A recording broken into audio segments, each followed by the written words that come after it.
I have one question for you guys.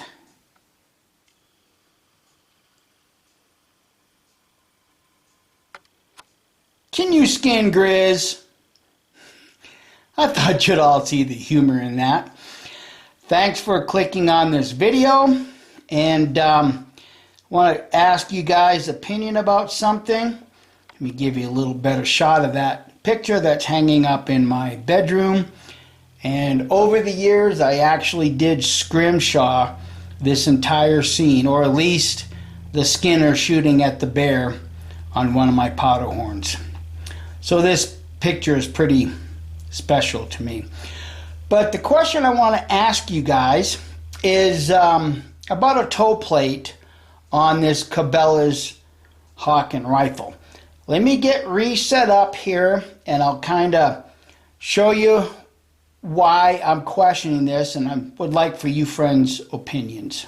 But before I get to that question and that dilemma, just kind of want to let everybody see that I am finished with that 61 Navy. Turned out pretty good. Got all the brass cleaned up, got the cylinder blued, the trigger case hardened if you happen to watch the previous video on case hardening that. And let me turn it around and you can look at it from this side. I redid the handle. I took off the grips. I took off all of the finish that was on it, and then I went back through and put 4 coats of the Danish Watco oil with the light walnut stain in it, and that's the way it turned out. So that's ready to put on the trade table. Now let me get to the Cabela's Hawken. And as you friends can tell, I'm having to do all of this behind the camera because I actually have 4 other rifles that I want to show in conjunction with this as it relates to toe plates. And as most of us may be aware, when these Cabela's Hawkens come, you don't get a toe plate.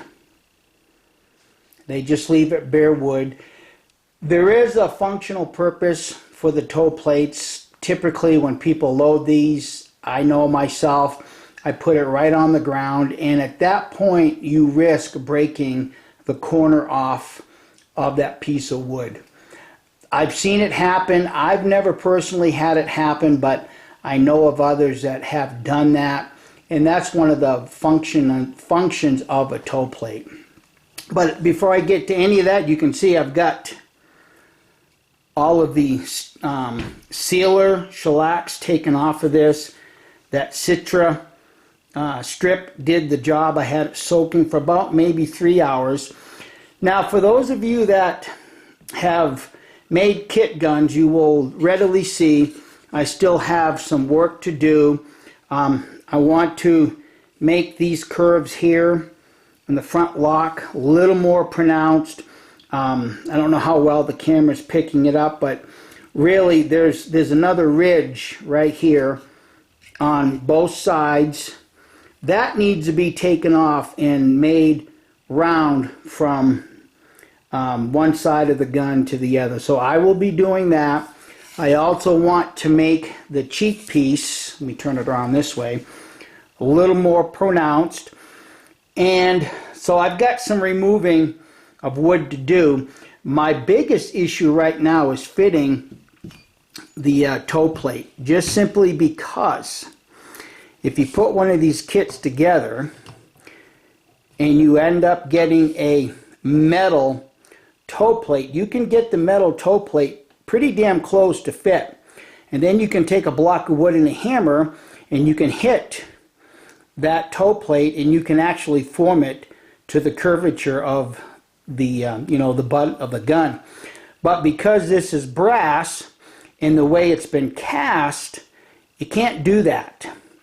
Just simply because if you look at this, you can see the outer ridge and the inner part of the casting, and because of that you really risk the chance of snapping it if you try to get it close and you use a block of wood to finish the fitting.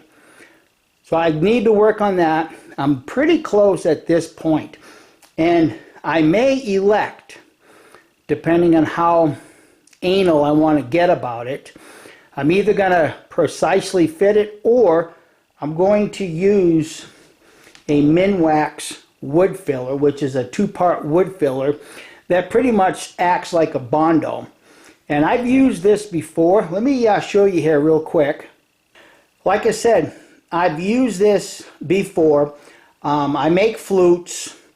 I do a lot of other woodworking things, and on occasion I've had to use this. And even though the instructions say that a stain, you may get a little bit of a different color with the stain, I've been successful in getting the stain to match. I've spent multiple years in the cabinet industry, and I've had to do some repairs on cabinets, and I've used this and I've been successful in matching stains, but that just comes with experience. Now, with that being stated, once I get the toe plate fit, and as I've mentioned in other videos, or in another video, I have plenty of flat brass stock, and I could very easily make a toe plate out of this. What would you guys do? Would you do that? Well, let me show you a few other rifles, and we can make a decision based on those. Okay, this is my flintlock, and I got this as a kit, and I actually built the toe plate for this out of that same brass bar stock. Next is my little 36 caliber long gun, and I built the toe plate for this one. Now this one I did not set into the wood like one traditionally would, or one that's acceptable, but I actually elected, instead of screwing this one in, pinning this one in place with the pins, and give you an overall view of my little 36 caliber long gun. And that's a lot of rifle pointing forward. And I actually built this one. Originally, this gun was the Cabela's, the Blue Ridge rifle, and this comes with a walnut stock. Well, over the years, I happened to be out and about, and there was a yard sale going on, and I immediately recognized it had to be a buckskinner because there was forges outside, there was cannons outside, and I happened to walk in to take a look around, and I came across this piece of blank, well, it wasn't blank, it was pre-carved walnut stock. Tiger stripe. This is real tiger stripe. This is not fake. And believe it or not, they only wanted 15 bucks for it. And another good thing is it was pretty much pre-carved for this barrel and the lock. So I really lucked out on this. And this is 36 caliber, and this is my little squirrel gun. Okay, I'm going to move on to the next one. Okay, the next rifle is, I picked this up at a rendezvous. The inside of the lock is signed by H.W. Robbins. Don't have a clue who that is. And the barrel was made by, let me turn it around so I can read it properly. Trying to get some light on it. The barrel was made by David R. Taylor from Little Hawken, Ohio. And as you can see, this is a pretty expensive piece of curly maple. It's got German silver on it, but more importantly, you can see the toe plate. To be honest with you, I've yet to shoot this gun. I'm not a big fan of 45 caliber. I did have to make a new ramrod for it, and I did stripe it. But eventually this will probably end up on a trade blanket. It's got a very beautiful patch box with it.